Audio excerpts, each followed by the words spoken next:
delicious. And there's so many great and quick Italian dishes that you can make. Something very simple and Italian is gnocchi. I'm going to do that with a really great soup using butternut squash. And I thought you can do this with pumpkin as well, but the idea is it's a winter warmer. Ooh. Wearing my jumper for the first time this year, you see. So to make gnocchi, we've got potatoes, flour, eggs, a touch of salt. I'm going to use this Berkswell cheese, which is a cheese from the sort of Midlands area, West Midlands area. So it's a great cheese and particularly good for this. So first thing I want to do is get my soup on, just sort of get some onions and some garlic, because this is going to cook in real time.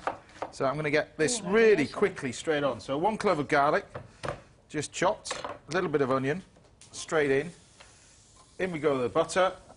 In we go with the butternut squash. The boring bit with squash is just cutting it, isn't it? Well, it's boring. Literally, you've got seeds in the middle. So if I cut that through, so you literally seeds in the middle. So just remove the seeds. You can actually toast these off as well. But I just thought it'd be good because Halloween's coming up, Bercy, so you could have a a nice pumpkin soup afterwards that tastes of wax as well. Nice. Generally, with your candles and stuff like that. So you don't take it out enough. But saute all that off. A little bit of white wine, just a touch. And then some chicken stock, very similar to sort of what Mark used, but a little bit of chicken stock. Bring that to the boil. I'm just going to basically add a touch of rosemary to it, and it will take about sort of 3 or 4 minutes to cook, and that's it, because the things are nicely chopped small. You can put some sage in there as well. But you'll be familiar with this, Saturday mornings and cooking, like we said. Well, yes. Don't know whether it's as adventurous as that, was it? It wasn't quite as adventurous as that, no. Right. It was more kind of cupcakes and cookies, but... yeah, I mean, cooking live is quite something. I'm in awe of chefs that cook live. Well, because what did you have? You had a 6 minute slot? I had 6 minutes. Mind you, right. it used to sort of always go over to about 16 minutes as as everything went wrong. But, yeah, it was meant to be 6 minutes. But it was something that, were you a cook before, or...? I've been passionate about cooking, because my mother's an amazing cook, and she taught me to cook, and... and I was sort of lucky like that, really, because that's a bit of a dying art where you're, taught to cook from a young age. So I've always loved doing it. So it's a great passion of mine. But I've never been, like, formally trained. I haven't come to you for an official job or anything before. No, but since obviously you've done stuff that we saw you on going live and kicking, that kind of stuff. Great grounding as well, and the ability to cook quickly must... Well, yeah, that's the thing, is it's cooking quickly, and so I guess as a result of that, I'm not a very nervous cook. Do you know what I mean? I am a bit... Even in my own home, I think I cook a bit like I'm on live telly. I kind of hurl things together. I'm quite fast and speedy.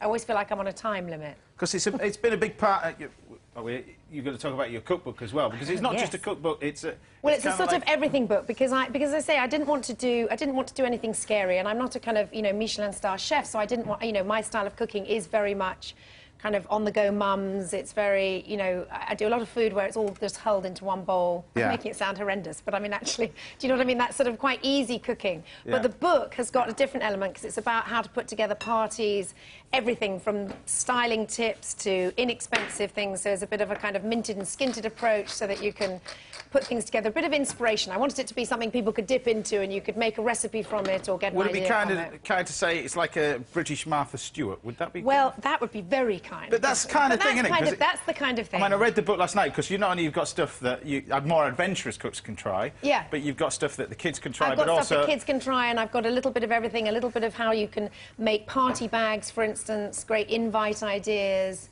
flowers, just a little bit of everything. So, yeah, that would be the aim, would be to be like that. That's it. So, basically, what I've got on here, it's got a soup boiling, you see that? Now, to make our gnocchi, you just... Yeah, I've never seen how to make all this is mashed potato. Some gnocchi's done with choux pastry. I particularly use mashed potato. It's mashed potato, flour.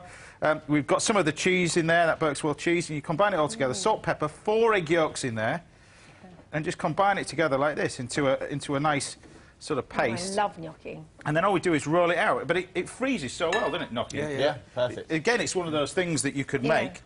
You're on about your dinner parties and stuff like that. Well, I also think people think, oh, gnocchi, I can't make it, but actually, it looks like it's relatively... I love a Trust me, if I can do it, anybody can do it on here, but no comment over there. And then you roll this up like that. Mind that jumper, James. Yeah, I know, thank you very much.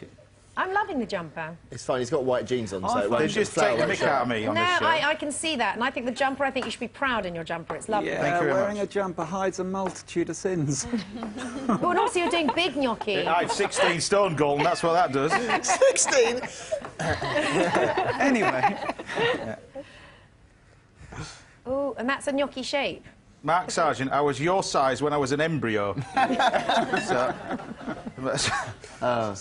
Right, we're just going to put the gnocchi goes in there, and this is a portion for me. So, you know, these Michelin star boys. No, this is no. What I'm saying is it would feed 6. Oh, okay. There you go. So we've basically boiled that up like that. We're going to put a touch of cream in it, in there.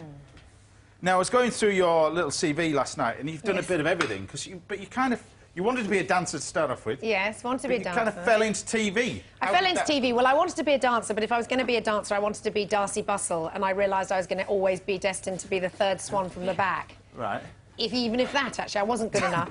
So I gave that, and I kind of fell into TV and then just was passionate about telly. I just loved doing it, really, and then I did it until I got pregnant with my daughter. Yeah. And then I just kind of wanted to sort of change directions so that I could be at home more with my kids when they were tiny.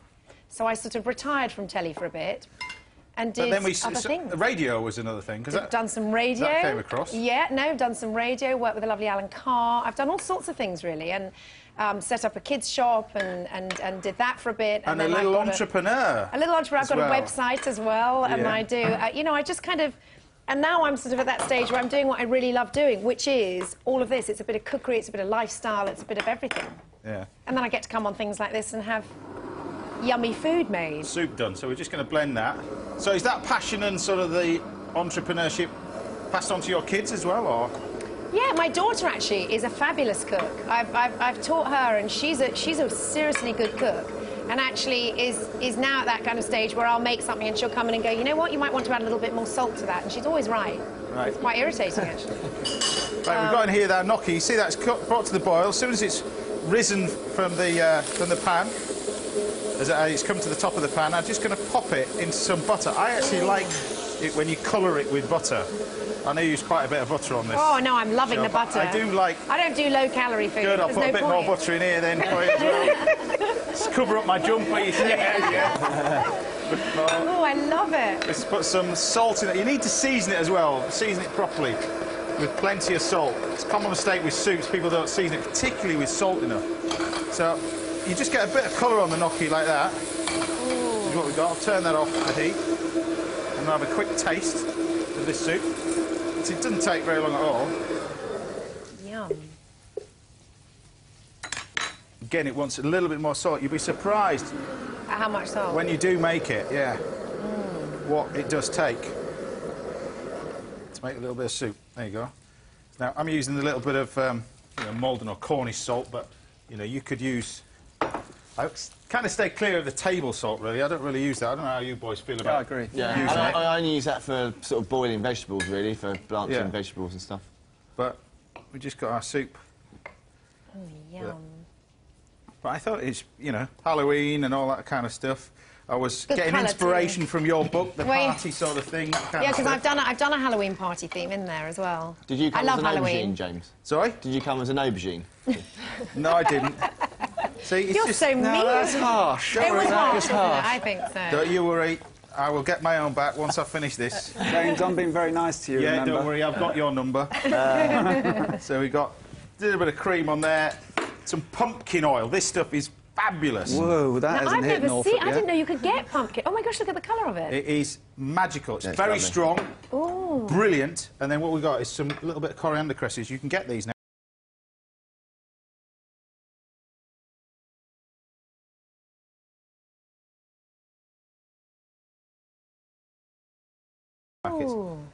These little coriander cresses, but there you have it, a soup. Yum. With homemade Berkswell cheese gnocchi. 6.5 minutes. Oh, and how many calories? Don't you worry about that. 12,000 calories later. Oh, it looks delicious. It's about the same amount as there is X's on this jumper.